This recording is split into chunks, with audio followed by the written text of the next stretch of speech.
Kaixo, Maite Ibarragoti naiz, Arrigorriagako EH Bilduko zerrendaburua. Azken 4 urteak oso intensoak izan direla.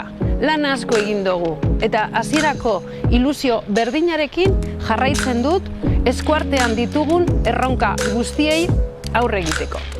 Argi dugu herria ulertzeko eta politika egiteko eredu berri bat behar duela Arrigorriagak.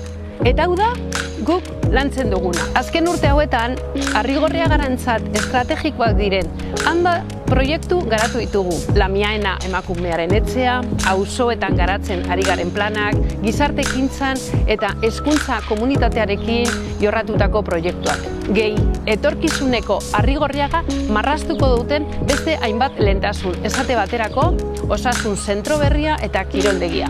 Kudeaketaren erdigunean jartzen dudana da gardentasuna, gertutasuna eta empatia, entzutea eta adostea, eta herritar bakoitzari eta bere kezkei dagokien garrantzia ematen jakitea. Balore horietan oinarritutako proiektua eraikitzen jarraituko dugu Arrigorriagan.